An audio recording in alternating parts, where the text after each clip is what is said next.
Praise the lord, హల్లెలూయా. బాగున్నారా? మరొకసారి దేవుడు ఇచ్చిన అవకాశం బట్టి దేవునికి వందనాలు చెల్లిస్తున్నాను.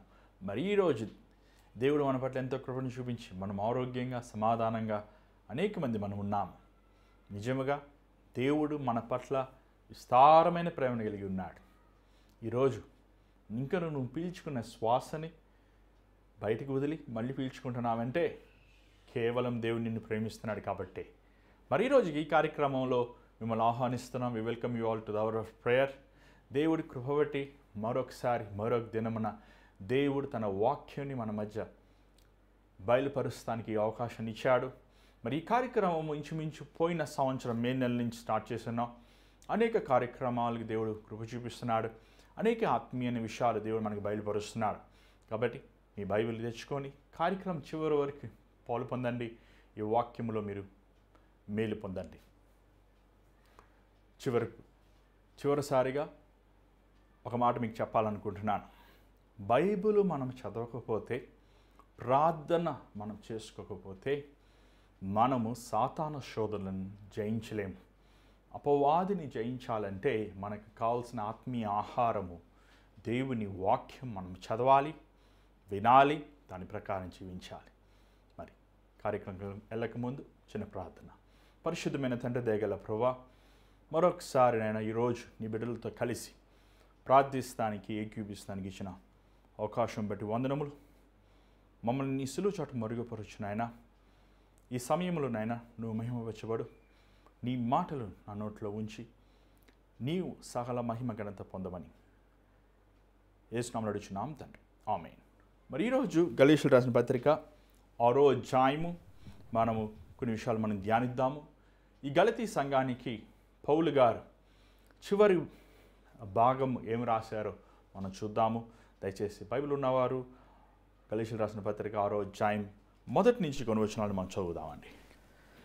సహోదరులారా, ఒకడు ఏ తప్పితములోనైనను చిక్కుకుని ఎడల ఆత్మ సంబంధులైన మీలో ప్రతివాడు తానును శోధింపబడుదునేమో అని తన విషయమై చూచుకొనుచు సాత్వికమైన మనస్సుతో అట్టివానిని మంచి దారికి తీసుకుని రావలను. చాలు. ఇక్కడ ఒక మాట చాలా చక్కగా పౌలు గారు గలాతీయుల సంఘాన్ని చెప్తున్నాడు. ఏమంటే, ఎవరైనాను తప్పిదడం అని ఉంది, ఇంగ్లీష్ బైబిల్లో పాపం అని ఉంది. పాపములో పడిపోతారా? రక్షించబడిన వారు పాపం చేస్తారా? పరిశుద్ధాత్మతో నింపబడి ఉన్నవారు దేవుని మార్గం నుంచి తొలగుతారా? తొలగుతారు. తొలగరు. ఈ లోకములో మనం జీవించే కాలం అంతటి వరకు మనము మన పాప స్వభావాన్ని, మన దుర్మార్గమైన స్వభావాన్ని యేసు ప్రభు రక్తముతో మనం కడుక్కుని శుద్ధి చేసుకోవాలి. మనల్ని మనం పవిత్రపరచుకోవాలి. హిమము కంటే తెల్లగా మన జీవితము మార్చబడాలి. చూడండి, దేవుని వాక్యము మనకి మరలా స్పష్టంగా చెప్తుంది ఏంటంటే, దేవుని వాక్యము మనము గైకుని దాని ప్రకారం జీవించాలి.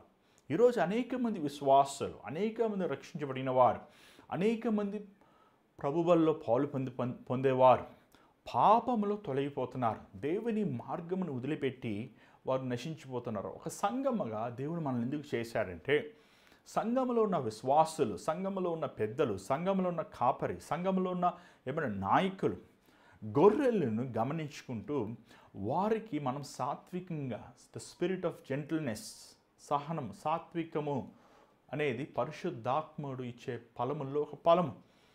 ఆ సాత్వికముగా వారిని మనం హెచ్చరించాలి. చూడండి, ఎప్పుడైనా జ్ఞాపకం చేసుకోండి, ఒక వ్యక్తి ఒక పాపములో బంధించబడ్డాడంటే అది బంధించింది సాతానుగాడు.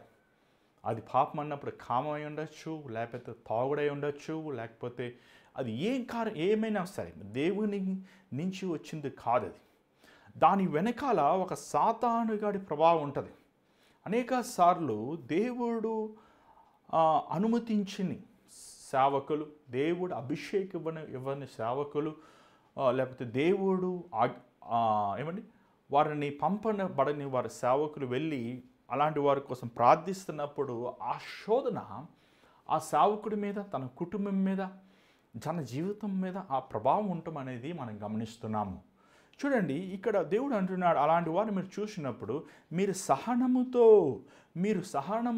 వారి కోసం ప్రార్థిస్తూ, హెచ్చరిస్తూ, అదే సమయంలో మీ ఆత్మీయ జీవితంలో ఏమండి ఒకళ్ళు గంజాయి కడుతున్నారు, ఒకప్పుడు నువ్వు గంజాయి కొట్టేవాడు, ఇప్పుడు మారుమనసు పొందావు, తన ఆ పాపంలో పడిపోతున్నప్పుడు మరలా నువ్వు ఆ గంజాయిని పాపం చేస్తావు అనుకో, అది ఆ పాపం చేయాలని ఆశ వచ్చిందనుకో, ఆటోమేటిక్గా నువ్వు కూడా అతనిలాగా మారిపోతావు.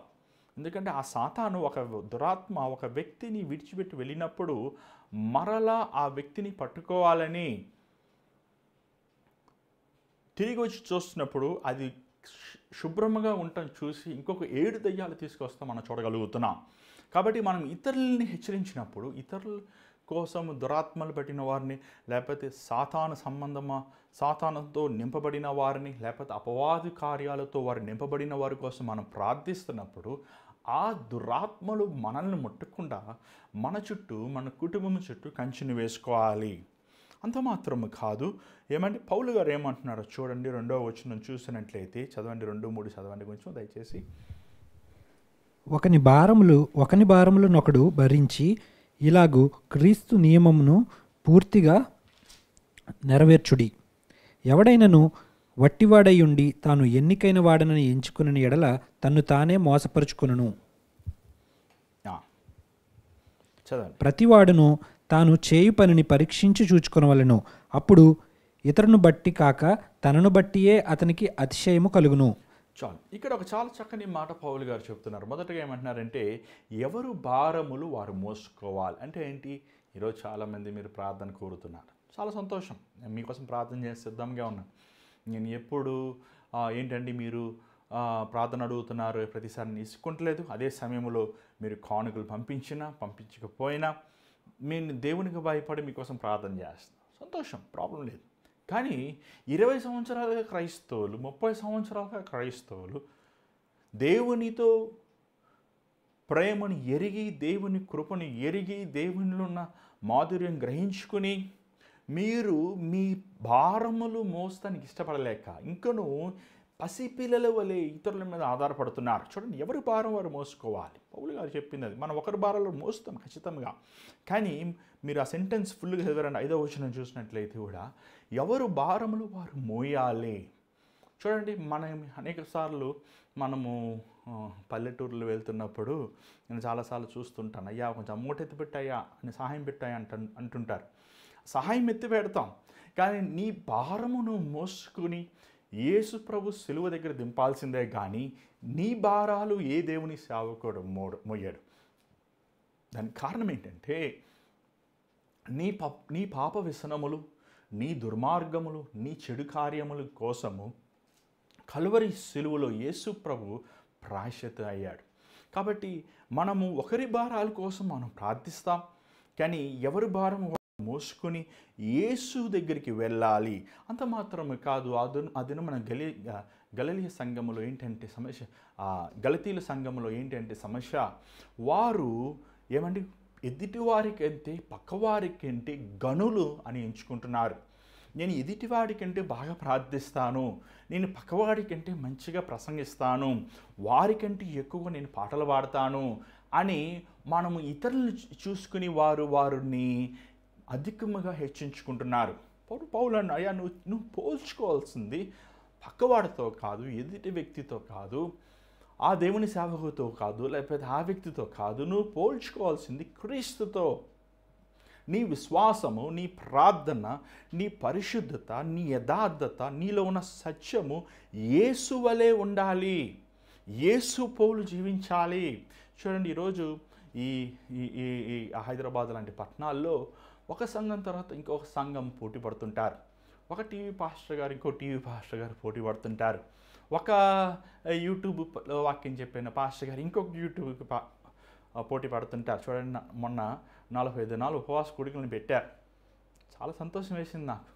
కానీ 40 దినాలు ఉపవాస కూడికని ఒక పాస్టర్ గారు పడితే ఇంకో పాస్టర్ గారు పడితే అందరూ ఒకే టైం పెడితే ఉన్న మనుషులందరూ ఏది చూడాలి?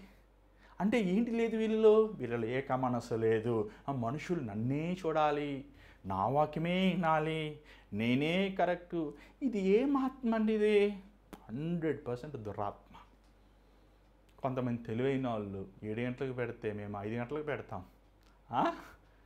చూసారా? చూడండి, ఒక ఒక బోధకుడు లేకపోతే ఒక సేవకుడు లేకపోతే ఒక విశ్వాసి మనము మనుషుల్ని మోసం చేయొచ్చు, కానీ సింహాసనం మీద కూర్చున్న దేవుణ్ణి మనం మోసం చేయలేము. నువ్వు సేవ ఎవరి కోసం చేస్తున్నావు? నువ్వు వాక్యం ఎవరి కోసం చెప్తున్నావు? ఏమన్నా ఏంటంటే జో అన్న ఎందుకు నువ్వు వాక్యం చెప్తున్నావు? నీ కార్యక్రమం ఎవరు కూర్చుమంది చూస్తలేదు, నీకేం దీనివల్ల లాభం లేదు, ఎందుకు చేస్తున్నావు? దేవుడు చెప్పాడయ్యా.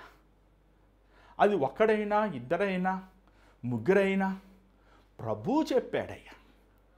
ప్రభువు చెప్పినప్పుడు మనం ఏం చేయాలి? లోబడాలి. ప్రభువు చెప్పినప్పుడు మనం ఏం చేయాలి? విధేయులవ్వాలి. ఇది మాటలు మనం చూస్తున్న పౌలు గారు అంటున్నారు, మీరు ఇతరుల్ని పోల్చుకోకుండా మీరు ఏమంటే ఒక మాట ఉంది ఇంగ్లీష్ బైబిల్లో, they can take pride in them selves alone. అంటే వారు చూడండి, కొంచెం ఒకసారి తెలుగులో ఒకసారి చూడండి, 6వ అధ్యాయము 4వ వచనములో ఒకసారి చదవండి ఆ మాట. ప్రతివాడును తాను చేయు పనిని పరీక్షించి చూచుకొనవలెను, అప్పుడు ఇతరుని బట్టి కాక తనను బట్టియే అతనికి అతిశయము కలుగును. తనను బట్టియే వారికి అతిశయం పొందెను. What is that mean by it?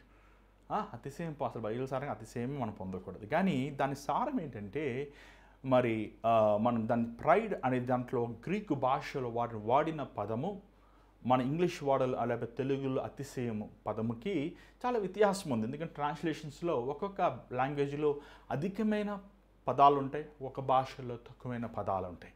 కాబట్టి అంటే పౌలు గారు అనేది ఏంటంటే ఏ ఉద్దేశంతో ఆ మాట అన్నారంటే, నువ్వు క్రీస్తుతో పాటు నడుస్తున్నావు కాబట్టి, నువ్వు క్రీస్తు యందు ఆనందిస్తున్నావు కాబట్టి, క్రీస్తు నిమిత్తము నిన్ను నువ్వు అతిశయం పొందు. నీలో ఏదైనా గొప్పతనం ఉంటే అది నా ప్రభువు నాకు ఇచ్చాడు, నా ప్రభు గొప్పవాడు, నా ప్రభు ఉన్నతమైన వాడు, నా ప్రభు ప్రేమ కలిగిన వాడు, నా ప్రభు దయగలిగిన వాడు, నేను ఒక తాగుబోతుని, నేను ఒక అబద్ధికుణ్ణి, నేను ఒక మోసగాన్ని, నేను ఒక తిరుగుబోతుని. ప్రభువు ఏమండి? ప్రభు ఉందా మీకు ఆ మాట? ప్రభు అనే మనసు ఉందా? ప్రభు అనే ఆలోచన ఉందా? ప్రభు అనే వాంఛ ఉందా? ప్రభు మన జీవితంలో ఏమయ్యామో ఈరోజు దాని కేవలము దేవుని కృప. దాని తర్వాత కొంచెం ముందుకు వెళ్దాం. 6వ వచనం చదవండి దయచేసి. వాక్యోపదేశం పొందువాడు ఉపదేశించు వానికి మంచి పదార్థములన్నిటిలో భాగమియ్యవలను. ఏమండి పౌలు గారు ఎందుకు ఈ మాట అంటున్నాడు గలతీయ సంఘానికి? గలతీ వాళ్ళండి పిసినారి కొట్టువారు. రక్షించింది ఎవరు వెళ్ళని? పౌలు గారు. ఏమండి జబ్బు వస్తే ప్రార్థన చేసేది ఎవరు? పౌలు గారు. దేనికైనా పౌలు గారే ఫస్ట్. కానీ పౌలు గారికి ఏంటి? ఏమండి ఉపదేశము, నీకు వాక్యం బోధిస్తున్నాం. వాక్యం బోధించిన వాడు ఏమండి ఇప్పుడు మనము ఎన్నెన్నో వృత్తులు ఉన్నాయండి. ఇంజనీర్ చేసిన వారు సాఫ్ట్వేర్ ఇంజనీర్ చేస్తాం. ఏమండి హార్డ్వేర్ ఇంజనీర్ ఉంది, రైతులు ఉన్నారు, డాక్టర్లు ఉన్నారు, హాస్పిటల్ ఉన్నారు. ఏమంటే ఒక డాక్టర్ గారు తన జీవనోపాధి సాఫ్ట్వేర్ ఇంజనీర్ పోయి తీసుకుంటారా? చెప్పండి. ఎందుకు? కడుపు నొప్పి అంతే, ముందు ఫీజు కట్టమంటాడు డాక్టర్. డాక్టర్ దగ్గర ఫీజు కట్టారు. డాక్టర్ నీకు ఎంత కావాలంటే అంత ఇస్తామయ్యా, 500 ఏంటి, 5 లక్షలైనా 5 కోట్లని ఇస్తాం మీకు, మమ్మల్ని బతికించండి అంటారు.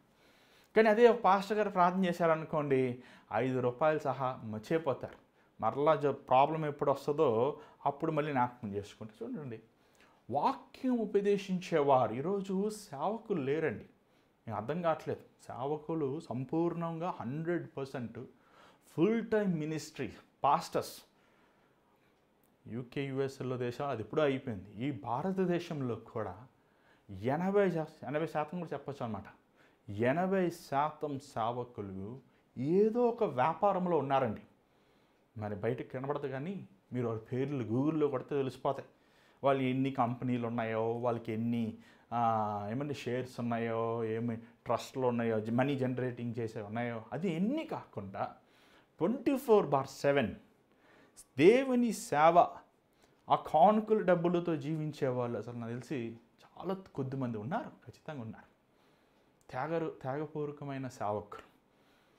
ఏమంటే దేవుని మీద విశ్వాసం ఉంచి కన్నీరు కార్చే సేవకులు. ఇక్కడ పౌలు గారు అంటున్నారు ఈ మాట, వాక్యం ఉపదేశించే వారితో మీ మంచి కార్యములు. మీకు ఉద్యోగం లేని ప్రార్థన చేసినప్పుడు మీకు ఉద్యోగం ఇచ్చింది, ఉద్యోగం వస్తే జీతం వస్తుంది. నీ జీతం వచ్చినప్పుడు నువ్వేం చేసుకోవాలి? నీకోసం ప్రార్థన చేసిన సేవకుల్ని జ్ఞాపకం చేసుకోవాలి. నీ ఇంటి కోసం ప్రార్థించారు, నీ దేవుడు ఇల్లు ఇచ్చాడు, ఆ ఇంటి మీద నీకు అద్దె వస్తుంది, ఏం చేసుకోవాలి? జ్ఞాపకం చేసుకోవాలి దేవుని సేవకులు.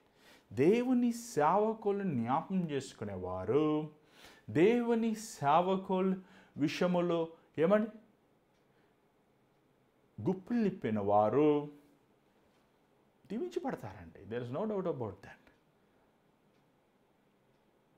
ఒక చన్నీళ్ళు ఒక ప్రవక్తకి ఇస్తే దాని ప్రతిఫలం పోగొట్టుకోమన్నది. చన్నీళ్ళు ఇప్పుడు చూసినట్లయితే 7వ వచనం చూడండి ఏమంటున్నారు, చదవండి ఒకసారి. మోసపోకుడి, దేవుడు వెక్కిరింపబడడు. మనుష్యుడు ఏమి విత్తునో ఆ పంటనే కోయును.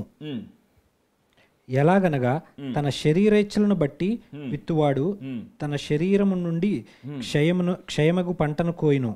ఆత్మను బట్టి విత్తువాడు ఆత్మ నుండి నిత్య జీవమును పంటను కోయును. చూడండి, మీరు అనుకుంటున్నారు జోన్న డబ్బులు అడుగుతున్నాడు. కాదు కాదు, మీరు డబ్బులు ఇచ్చినా ఇవ్వకపోయినా నా ప్రభు నన్ను ఆపడండి. ప్రభు చూసుకుంటాడు. పిలిచినవాడు నమ్మదగినవాడు. ఏమండి, మీరు పిలిస్తే నేను సేవకు రాలేదు, లేకపోతే మీరు చెప్తే నేను కార్యక్రమం చేస్తలేదు. దేవుడు చెప్తున్నాడు, దేవుడు ఇస్తున్నాడు. మనం గమనించాలి ఏంటంటే, ఇక్కడ చూసినట్లయితే యేసు ప్రభు శిష్యుల్ని పంపించినాడు. ఏమని తెలుసా? డబ్బులు తీసుకెళ్ళొద్దన్నాడు, ఇంకో జత బట్టలు తీసుకెళ్ళొద్దన్నాడు, ఎవరి ఇంటికి వెళ్తే ఆ ఇంట్లో ఉండమన్నాడు. వాళ్ళు ఉన్నారు. దేవుని సేవకుల్ని ఆతిథ్యం ఇస్తాము, దేవుని సేవకుల్ని ప్రేమిస్తాము. అది గొప్ప ఆశీర్వాదం అండి. ఇంకోటి ఇక్కడ చూసినట్లయితే మీరు ఏది విత్తుతారో అది కోస్తారు. మీరు శరీరమైన విత్తితే శరీరమైన కోస్తారు, ఆత్మ సంబంధమైన విత్తితే నిత్య జీవమును మీరు పొందుతారు. చూడండి, దేవుడు మనల్ని ఎంతో ప్రేమిస్తున్నాడు. దేవుడు మనకిచ్చిన ఈ శరీరం, దేవుడు మనకిచ్చిన ఆయుష్, దేవుడు మనకిచ్చిన సమయం, దేవుడు మనకిచ్చిన తలాంతులు, దేవుడు మనకిచ్చిన జ్ఞానం, దేవుడు మనకిచ్చిన ఐశ్వర్యము, దేవుడు మనకిచ్చిన ఏమంటే సర్వము మనం ఏం చేస్తున్నాం? దేంట్లో విత్తుతున్నాం? లోకంలో విత్తుతున్నాం, భూమిలో విత్తుతున్నాం. చూడండి, ఒకసారి ఆలోచించండి. ఆ రోజు దేవుడు ఒక ఉపమానం చెప్పాడు. ఒకడికి 5 తలాంతులు, ఇంకొకటికి 2 తలాంతులు, ఇంకొకటికి 1 తలాంతు ఇచ్చాడు. కానీ 5 తలాంతులు వాడు ఇంకొక 5 తలాంతులు చేశాడు. 2 తలాంతులు ఉన్నవాడు ఇంకో 2 తలాంతులు చేశాడు. 1 తలాంతు ఉన్నవాడు శపితమైన భూమిలో దాచిపెట్టాడు. అందుకే దేవుడి కోపం వచ్చింది. అందుకే భూమిలో దాచిపెట్టి బ్యాంకులో పెట్టినా ఇంట్రెస్ట్ వస్తుంది కదా. భూమి శపితమైన, ఈరోజు భూ సంబంధమైన వాటి మీద మనస్సు, ఇల్లెళ్ళు, ఆకెళ్ళు, ఆస్తులు, ఉద్యోగాలు, కట్నాలు, బంగారాలు, ఏమంటే లోక సంబంధమైన వాటి మీదే. ఈ లోకము నశిస్తుంది, ఈ లోకము తొలగిపోతుంది. దేవుని కోసం మనం ఏమి చేస్తామో, ప్రభువు కోసం మనం ఎలా జీవిస్తామో అదే నిలిచి ఉంటుందండి. నువ్వు ఎంత పెద్ద ఐఏఎస్ ఆఫీసర్ అయినా, నువ్వు ఎంత పెద్ద ఏమండి మేధావివైనా, జ్ఞానవంతుడివైనా, లేకపోతే అధికారివైనా, క్రీస్తు కోసం నువ్వు ఏం చేశావో, క్రీస్తు సేవకుల కోసం, పరిచర్య కోసం, దేవుని కోసం నువ్వు ఎలాగ ఈ లోకంలో అయ్యే నిలిచుంటాయి. మోసపోకుడి, విక్రించబడద్దు. Don't be deceived. నువ్వు ఏది విత్తుతావో అదే కోస్తావు. నువ్వు శరీరమైన వాటి విత్తితే శరీరమైనవి కోస్తావు. ఆత్మానుసారమైనవి ఏంటండి చెప్పండి? మామిడి పళ్ళ, ద్రాక్ష పళ్ళ, ఏమండి? ఆత్మానుసారమే 9 ఫలాలు. ఏంటది? ప్రేమ, కనికరము, దయాలత్వము, ఆశా నిగ్రహము, సహనము, ఏమంటే సంతోషము. ఆత్మా ఫలములు మనం ఫలించాలి. ఆత్మలో ఫలించేవాడు క్రీస్తు స్వరూపములో దిద్దబడతాడు. దేవుడు మనకి పరిశుద్ధాత్మను ఎందుకు ఇచ్చాడంటే మనం క్రీస్తు పోలు ఈ లోకములు సిద్ధపడాలని.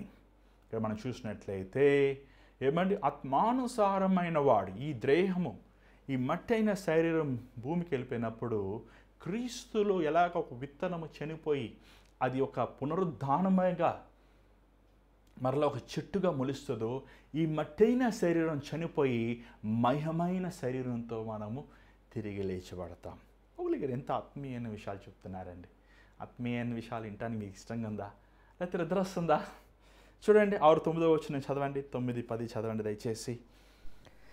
మనము మేలు చేయటి యందు విసుకకు ఎందుము, ఆ, మనము అలయక మేలు చేస్తామని తగిన కాలమందు పంట కోతుము. ఉమ్, కాబట్టి ఉమ్, మనకు సమయం దొరికిన కొలది అందరి ఎడలను, విశేషముగా విశ్వాస గృహమునకు చేరిన వారి ఎడలను మేలు చేయుదుము. చూడండి, మేలు చేయుటకు ఎంత మనం ఓర్చుకున్నా, ఎంత మనం సహించినా, ఎంత మనం మౌనంగా ఉన్నా, మన ఎదుటివారు మనల్ని అనేకసార్లు రేపుతుంటారు.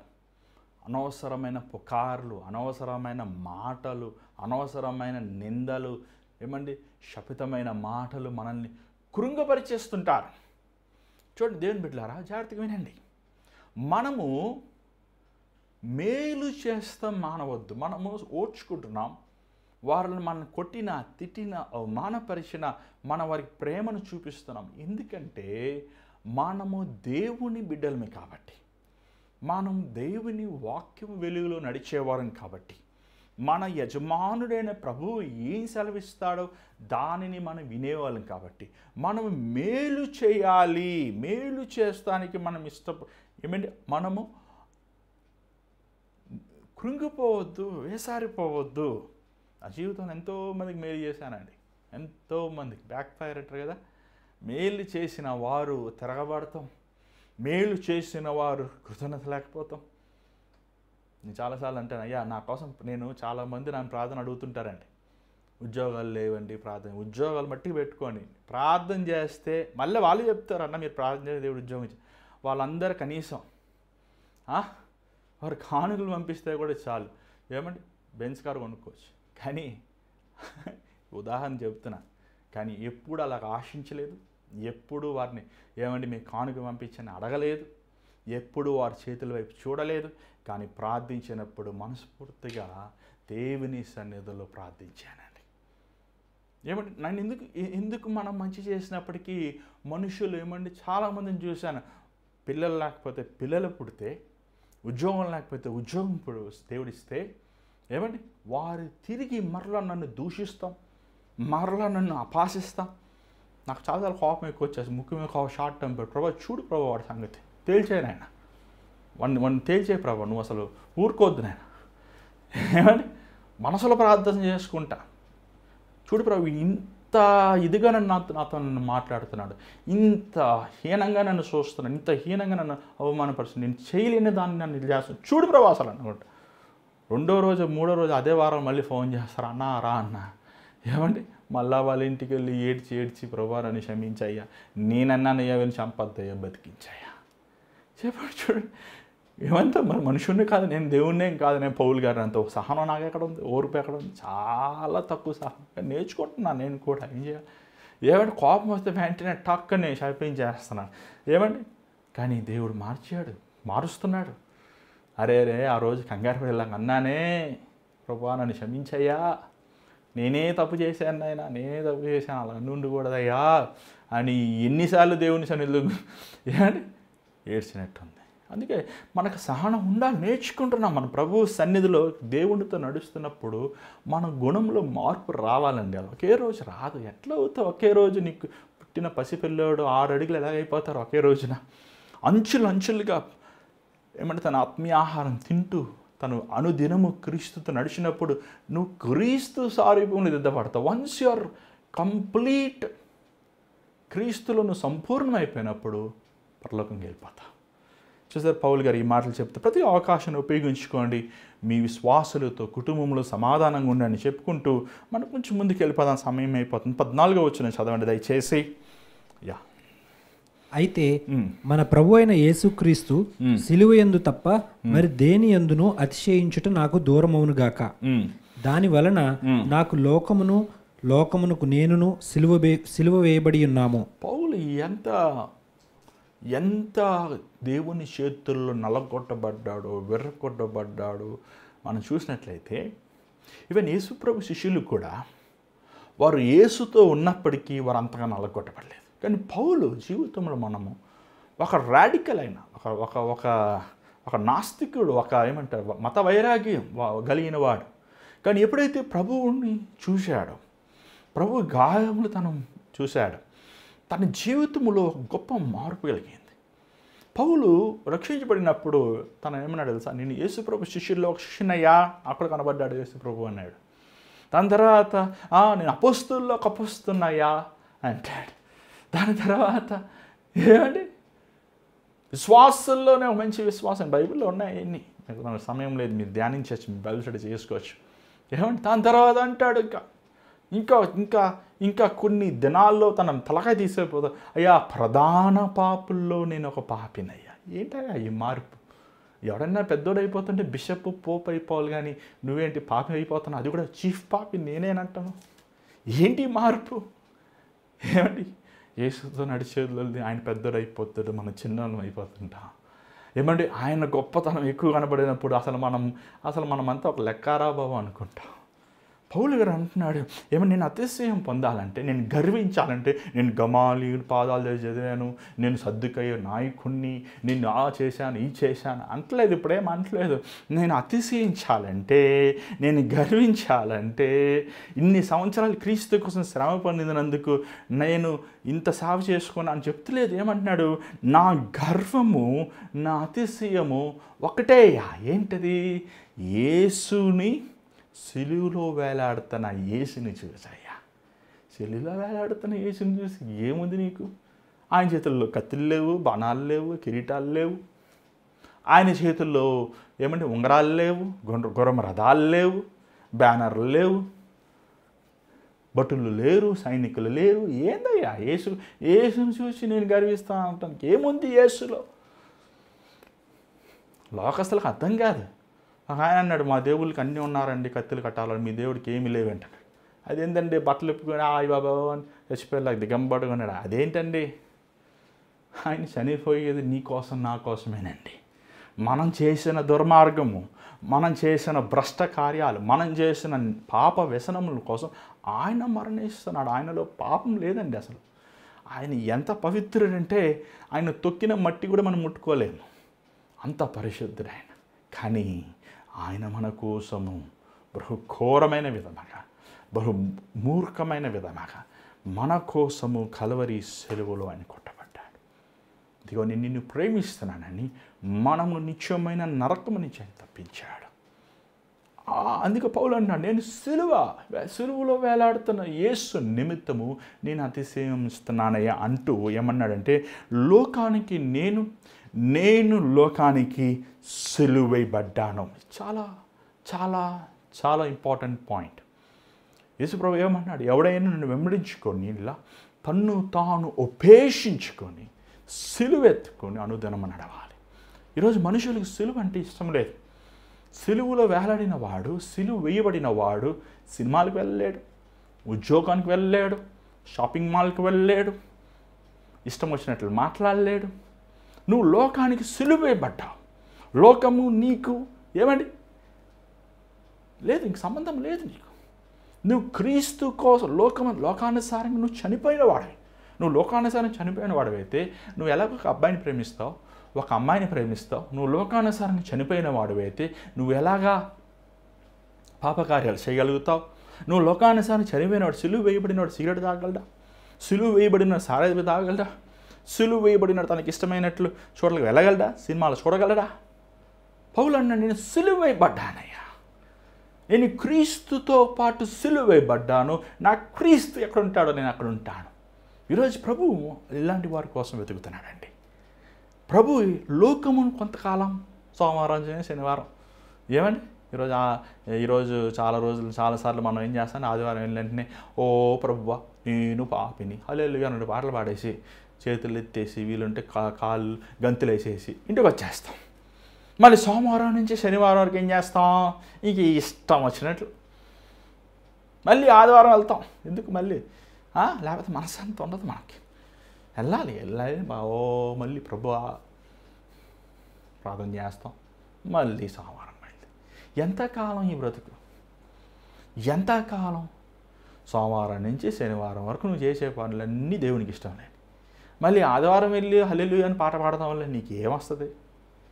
ఏదో ప్రభుబల్ల తీసుకుంటాం వల్ల ఏమొస్తుంది? ఈరోజు ఈ బోధకులు వేరే ఎక్కడ చూసినా ఈ ప్రభుబల్ల కమర్షియల్ చేసేసారు.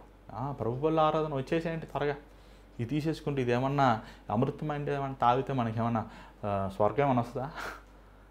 ఏమి రాదు. నువ్వు పరువులు తీసుకొని ఆ యోధాస్కరైతే ఏం చేస్తే తెలుసా, దేవుడు ఏమంటే ఆ రొట్టులో తన ప్రభు శరీరం తీసుకొని ఆ ద్రాక్షరసంలో చేయి పెట్టాడంట. పెట్టిన దగ్గర దెయ్యం వచ్చి సాతానుగాడు వచ్చాడంట. జాగ్రత్త. మతాన్ని ఆచరించద్దు, మతాన్ని మీరు వెంబడించారు. మతం ఆచారాలు కానీ మిమ్మల్ని పరలోక రాజ్యం తీసుకెళ్ళవు. నీ హృదయం బాగుపడిపోతే. ఇక్కడ పౌలు గారు ఈ మాటలు చెప్తూ చివరి ఒక మాట మనం చూసుకొని ముగించుకుందాం. 17వ వచనం చదవండి దయచేసి. 6వ అధ్యాయం 17వ వచనం. నేను యేసు యొక్క ముద్రలు నా శరీరమందు ధరించి ఉన్నాను, ఇక మీదట ఎవడునూ నన్ను శ్రమ పెట్టవద్దు. సహోదరులారా, అంటే ఏంటి? ఎవరు నన్ను శ్రమ పెట్టద్దు అంటున్నాడు. ఎందుకు సరే ఏంటి శ్రమ పెడుతున్నారు వీళ్ళు? నేను యేసు ఏంటి ముద్రలు నేను ధరించి ఉన్నానయ్యా, నన్ను శ్రమ అంటే ఏంటి అర్థమైందిరా? ఈ గలతీలో ఉన్న సంఘస్థులు ఏమంటున్నారంటే పౌలు గారు చెప్పే బోధన అబద్ధ బోధన. ఏంటంట? అబద్ధ బోధనయ్యా, సులువులో వేయబడి అబ్బబ్బబ్బ అంతే కదా, ఎంజాయ్మెంట్, హ్యాపీ హల్లెలూయా, ఆశీర్వాదాలు. ఇదేంటి పౌలు గారు సరిలేదయ్యా, పౌలు గారు మీరు ఫాల్స్ ప్రాఫిట్. పౌలు గారు మీరు ఎప్పుడు చూసినా ఖండిస్తున్నారు, మమ్మల్ని బాధ పెట్టేస్తున్నారు. అసలుకే మేము సరాయి తాకి సినిమాలు చూసి పిచ్చి అసలు అలసిపోయి బాధలు పడి ఉంటే మీరు మరలా మమ్మల్ని బాధలు పెట్టేస్తున్నారు అని పౌలు గారుని ఏం చేశారు? బాధ పెట్టేస్తున్నారంట పాపం. మీరు అబద్ధ బోధకుడు, మీరు చెప్పేదంతా వాక్యం విరోధమైనని చెప్పేసి అని బాధ పెడుతుంటే పౌలు గారు, అయ్యా నా దేహం నిండా క్రీస్తు గాయముల మరకలు ఉన్నాయా అంటున్నాడు. అంటే ఏంటి అర్థమైంది తెలుసా? నేను దేవుడు నన్ను ఏమండి క్రీస్తు లాగా నన్ను నలగొట్టాడయ్యా, నన్ను వెర్రగొట్టాడయ్యా, నన్ను చెత్తగొట్టాడయ్యా, నన్ను ఒక సారమైన వాడుగా, ఆయనను వెంబడించేవాడుగా, ఏదో మనకలాగా వెళ్ళి బాప్తీసం తీసేసుకొని తలబట్టలు వేసేసుకొని అలా అంటాం కాదు. తన్నులు తిన్నాడు 39 సార్లు, పస్తులు ఉన్నాడు, అవమానించబడ్డాడు, తన సొంత వారే తనను హతం చేయాలని ఆశించారు, ఉమ్ము వేయబడ్డాడు, కొట్టబడ్డాడు. క్రీస్తు చూడ నా చేతి నిండా నా దేహం నిండా గాయాలు చూసా, ఎన్ని క్రీస్తు కోసం పొందిన మరకలయ్యా, మార్క్స్ అని పౌలు గారు అంటున్నాడు. అయ్యా నేను దెబ్బలు, వేదనలు, బాధలు ప్రభు కోసమే అనుభవించి నేను మిమ్మల్ని యథార్థమైన మార్గంలో నడిపించాలని ఆశిస్తున్నానయ్యా అంటూ నన్ను తొందర పెట్టద్దయ్యా, నేను చెప్పింది అబద్ధ బోధన కాదని చివరిసారిగా వారికి చెప్తున్నట్టు మనం చూస్తున్నాం. దాని తర్వాత 18వ వచనం మనం చూద్దాం, ఒకసారి చూసి మనం ముగించుకుందాం. సహోదరులారా, మన ప్రభు అయిన యేసుక్రీస్తు కృప మీ ఆత్మతో ఉండునుగాక. ఆమేన్. కృప, మీ అందరూ చెప్పినట్లు కృప అనేది Greek way of greeting. Shalom అనేది యూదుల వే ఆఫ్ గ్రీటింగ్. బైబిల్లో 13 ఉత్తరముల్లో పౌలు గారు 100 సార్లు కృప అనే మాట ఎక్కువ వాడారు షాలోమ్ కంటే, సమాధానానికంటే. అంటే the peace of the Lord Jesus Christ be with your spirit అంటాం బదులు the grace of the Lord Jesus Christ అన్నాడు. అంతేగాని 2 పదాలు ఒకటే. మార్టిన్ లూథర్ గారు అన్నారు కృప, సమాధానం, ఈ 2 క్రీస్తుకి సాదృశ్యమైనవి, క్రైస్తత్వానికి పునాది అన్నాడు. ఏమని ప్రేమ దేవుని బిడ్డలారా, నీలో కృప ఉందా? క్రీస్తు కృప ఉందా? క్రీస్తులో ఉన్న సమాధానం నీలో ఉందా? నీ జీవితంలో నువ్వు సంపూర్ణంగా సమర్పించుకున్నావు? ఒకసారి చూడండి, ఒకసారి మనం ఆలోచిద్దాం, మన జీవితం మనం ఆలోచిద్దాం, ఒకసారి మన బ్రతుకులు మనం గమనిద్దాం. ఒకసారి మనము మన జీవితంలో అనేక సార్లు అనేక విధముల అపవాది ద్వారంగా మనము శోధించబడుతున్నాం. కానీ ఆ శోధనలో మనం నిలిచి ఉండాలంటే యేసుతో పాటు మనం సిలువ వేయబడాలి. ఈరోజు మీ జీవితం ప్రభు సమర్పించండి. దయచేసి తలంచని ప్రార్థిద్దాం. పరిశుద్ధమైన తండ్రి, దయగల ప్రభు, మరొకసారి నీ పాసనలోకి వస్తున్నాం. నీ బిడ్డలమైన మేము నాయన ఈరోజు కూడి ఇలాగ నీ వాక్యం ధ్యానిస్తున్న కృపను చూపించావు. పౌలు గారు చెప్పినట్లు అనేకమైన ముఖ్యమైన అంశములు మీరు ఏది విత్తుతారో అది కోస్తారు. అయ్యా మేము శరీరం అని వాటిని కాకుండా ఆత్మానుసారమైన వారికి ఉండడానికి సహాయం చేయి. అంత మాత్రమే కాదయ్యా, మేము ఇతరులను పోల్చుకోని వారం కాక ప్రభా, అయ్యా మేము ఇతరులతో పోల్చుకోకుండా నీతో మేము పోల్చుకునేవారుగా, నీలో ఉన్న పరిశుద్ధత, నీలో ఉన్న యథార్థత, నీలో ఉన్న సత్యం అలా ఉండడానికి సహాయం చేయి. అయ్యా ఈ లోకము దుర్మార్గమైన స్థితిలో వెళ్చునుగా అయ్యా నీ సిలువ చాట మమ్మల్ని మరుగుపరచు. నీ నైనా కనికరము, నీ కృపతో, నీ సమాధానంతో మమ్మల్ని నింపు. ఈరోజు ఈ కార్యక్రమం చూస్తున్న నీ బిడ్డలతో నువ్వు మాట్లాడు, వారి హృదయంలో నిశ్చయమైన కార్యమును చేయమని యేసునామములో అడుగుచున్నాం తండ్రి, ఆమేన్. మరి ఈరోజు ఈ కార్యక్రమం ద్వారా మీరు మేలు పొందుంటే మాకు తెలియపరచండి. మీ ప్రార్థన అవసరతలు మా తెలియపరచండి. స్క్రీన్ కనబడుతున్న నెంబర్కి వాట్సాప్ వాయిస్ మెయిల్ చేయండి, మీరు పెట్టండి. మీకోసం ప్రార్థన ఇష్టపడుతున్నాను. అంత మాత్రం కాదు, ఈ భారమంత మించి ఈ పరిచర్యలో మీరు కూడా పాలు పొందండి. మీ గుప్పులు ఇప్పండి. ఇందాక చదివాం కదా, వాక్యం ఉపదేశించేవాడు వాక్యం ద్వారా జీవించాలని. కాబట్టి ఎంతో అవసరతలు ఉన్నాయి పరిచర్యలో. దేవుడు మిమ్మల్ని ప్రేరేపించిన రీతిగా మీ గుప్పులు ఇప్పి ఈ పరిచర్యని మీరు బలపరచండి. అంత మాత్రం కాదు, ఈ కార్యక్రమాలు మీరు లైక్ చేయాలి, సబ్స్క్రైబ్ చేయాలి, తెలియపరచండి. ఇది మీకు మీతో ఈ కార్యక్రమాలు పొందుతున్న మేలు మీరు తృప్తి పొందకుండా ఎవరైనా సరే దేవుడు బలపరుస్తారని విశ్వాసంతో ఈ కార్యక్రమం మీరు లింక్ పంపించండి. మరి దేవుని చిత్తమైతే రేపు కలుసుకుందాం. అంతవరకు God bless you. Take care.